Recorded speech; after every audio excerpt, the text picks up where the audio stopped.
It's Wednesday in Albuquerque, New Mexico, and you know what that means.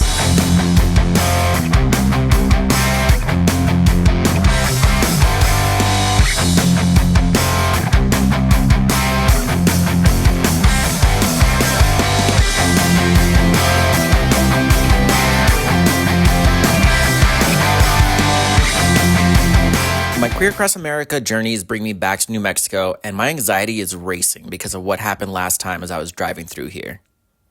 You can see in one of my previous videos that I ended up in the emergency room in a rural town. I never actually ended up making it to Albuquerque, and it's now a city that has eluded me because of my PTSD from that experience.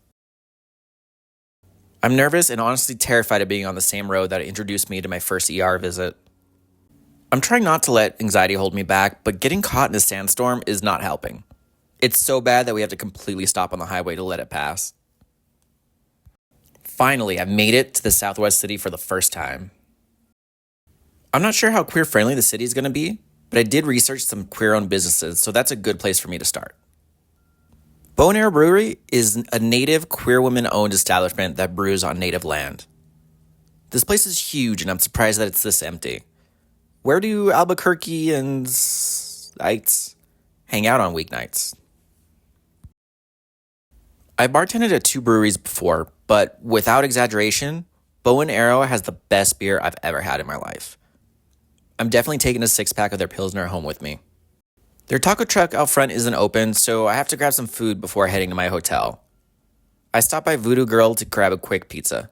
I don't think it's queer affiliated, but it's definitely queer friendly and diverse as some sort of swing dance night is happening. I sit in my corner of judgment, eating my pizza and people watching.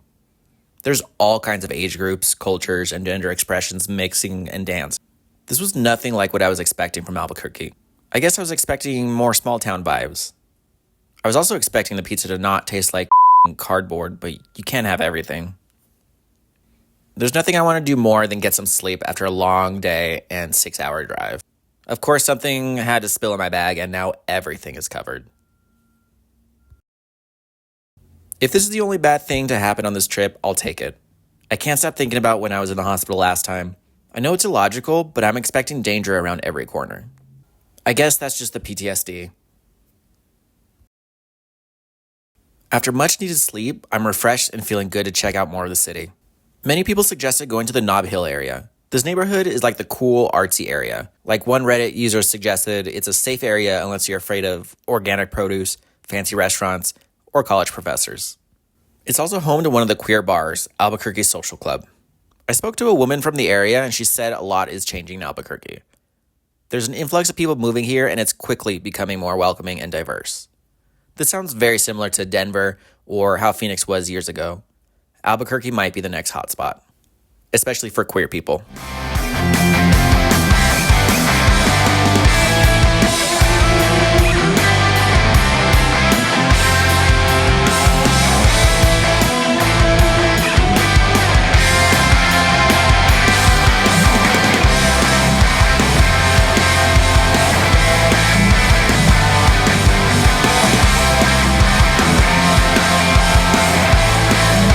I need some caffeine, so I found this queer-owned tea place, Snapdragon Tea. Clearly, it's the cutest tea shop I've ever been in. They even have pictures of little cats you can color and put up on the window. And also a little free library. My personal book collection has been building up in my car, so I thought what would be better than bringing some in and donating. This felt like a full circle moment for me because I had such bad memories of being in New Mexico from last time that had nothing to do with the city at all.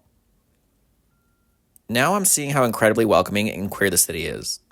I'm proud to leave some books that have such deep personal meaning to me in a hope that other queer people will find them. I even leave a copy of the book I wrote, The Downtown Underground.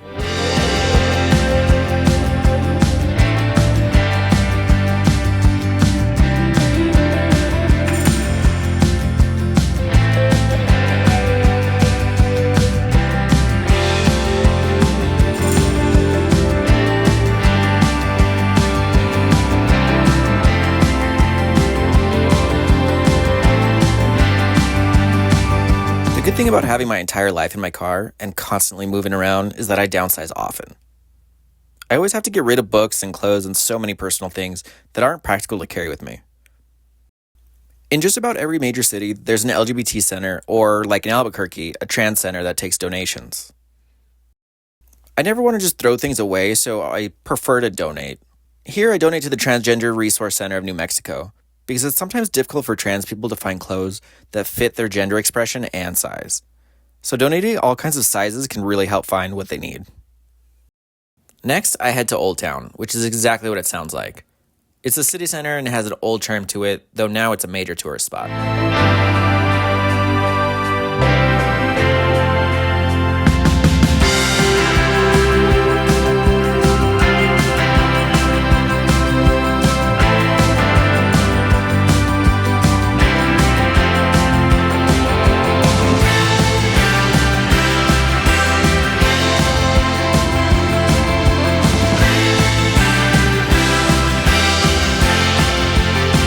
Then I come across this community grocery store that not only provides free meals, but also sells products made, grown, or created by locals.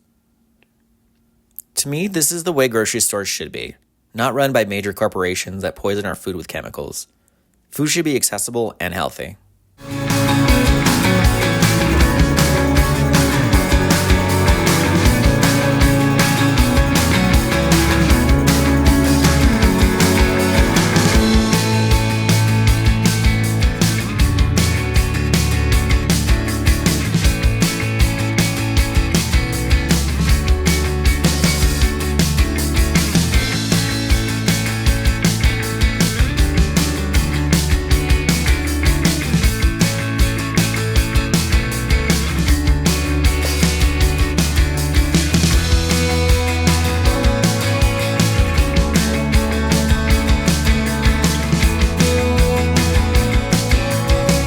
The only thing I'm not enjoying about Albuquerque is that everything is spread apart.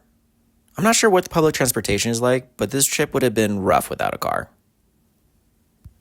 Page One Books is my next stop. I'm happy to see plenty of queer representation. There's even a table dedicated specifically to trans visibility.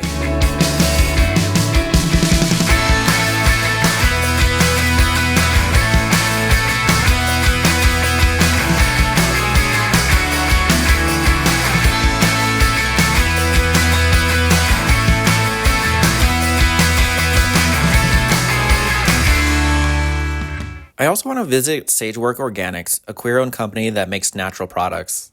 Unfortunately, their physical shop closed down, but the business next to it carries their products and they can also be ordered online. I've been trying really hard not to spend money, but I keep whispering to myself, you're supporting queer businesses, it's fine, to justify my crying bank account. I snagged some candles, lotions, and spices. I'm enjoying how each city has such different queer communities.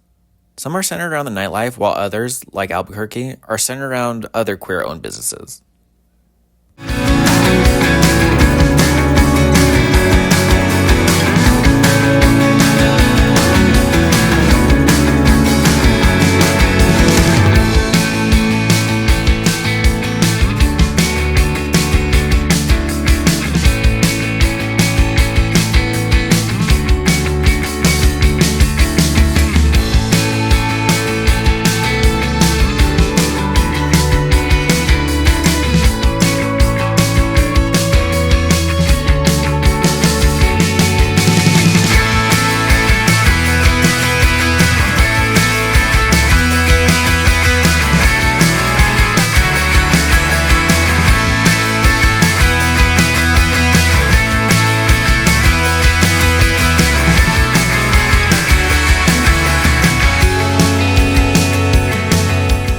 Bug Museum is about an hour above Albuquerque and Santa Fe, and I can't resist checking out the creepy bugs and reptiles that scare me.